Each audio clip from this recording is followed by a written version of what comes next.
સંભળાય છે બધાને? તો બધાએ હું જય જવાન બોલાવીશ, તમારે જય કિસાન બોલવાનું છે. જય જવાન, જય જવાન, ઇન્કલાબ, ઇન્કલાબ, આમ આદમી પાર્ટી, આમ આદમી પાર્ટી. ધન્યવાદ. આજના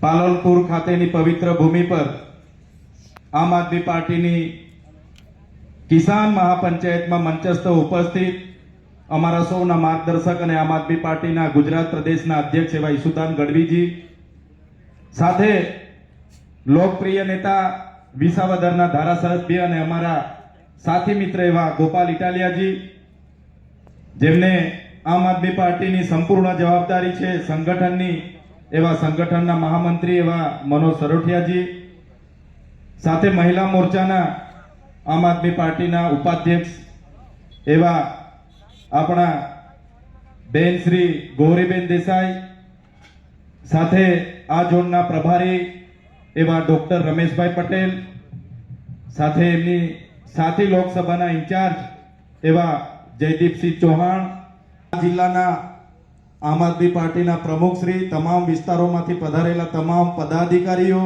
અને આજુબાજુના તાલુકાઓમાંથી મોટી સંખ્યામાં અહીં ઉપસ્થિત થયેલા મારા પિતા તુલ્ય વડીલો, માતા તુલ્ય બહેનો, ભાઈઓ, યુવાનો અને સૌ મિત્રોને મારા વંદન કરું છું, નમન કરું છું. સાથે સાથે આપણી વાત સમગ્ર ગુજરાત સહિત પૂરા દેશમાં જાય એના માટે છેલ્લા 2 કલાકથી અહીંયા ખડે પગે ઉભેલા મીડિયા મિત્રો અને કાયદો અને વ્યવસ્થા જળવાય, આ આયોજન સુચારુ થાય એના આયોજન બંધ સુરક્ષા માટે ઉપસ્થિત પોલીસ કર્મીઓ માટે પણ એકવાર જોરદાર તાળીઓ પાડો. આગળના વક્તાઓએ કીધું કે આપણે એક વાર નથી, 2 વાર નથી, પણ 30 વર્ષ સુધી ભારતીય જનતા પાર્ટીને તક આપી છે. હું આ પાલનપુર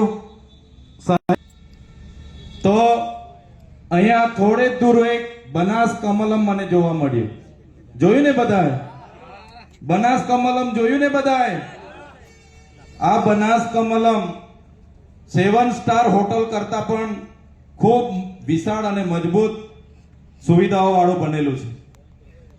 ત્યારે આ ભારતીય જનતા પાર્ટીના નેતાઓએ, એમના ધારાસભ્ય, એમના સાંસદોએ તમામ જિલ્લામાં આવા 7 સ્ટાર ટાઈપના બનાસ કમલમની જેમ જ કમલમો બનાવ્યા છે.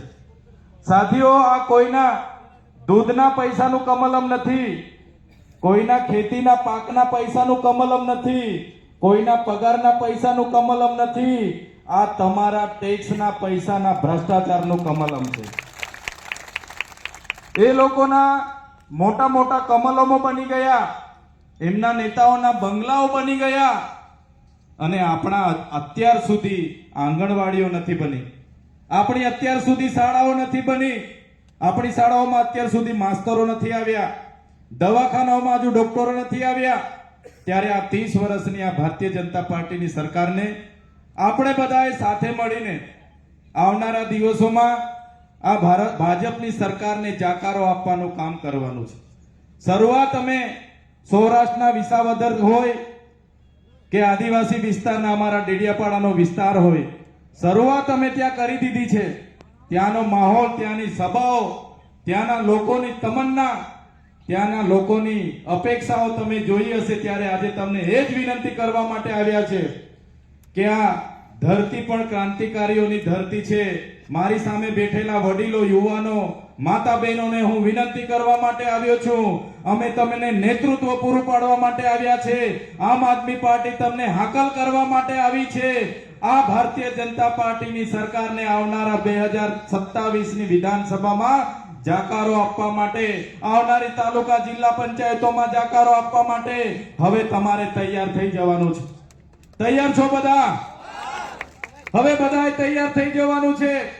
અમે આ બજારમાં ઊભા હતા, એક ચાની દુકાને અમે બેઠા, તમારા જેવા 2 વડીલો હતા. મને લાગ્યું આ ખેડૂતો હશે અને પૂછ્યું, ભાઈ ખેડૂત છો? એમણે કીધું, હા અમે ખેડૂત છીએ. મેં કીધું, તમને સિંચાઈનું પાણી મળે છે? એમણે કીધું, નથી મળતું. તમારા વિસ્તારમાં કયા કયા ડેમો આવેલા છે? એમણે મને કીધું દાંતીવાડાનો એક ડેમ છે અને સુપીનો એક ડેમ છે, સુકી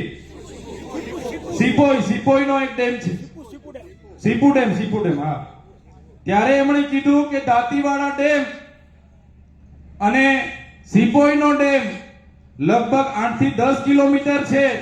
દાંતીવાડા ડેમનું પાણી આજુબાજુના લોકોને મળે છે અને બીજું નદીઓની મારફતે વહી જાય છે, જ્યારે સિપોઈ ડેમમાં પાણી સંગ્રહ થતો નથી અને સિપોઈ ડેમની આજુબાજુના લોકોને આજ દિન સુધી સિંચાઈનું પાણી નથી મળતું.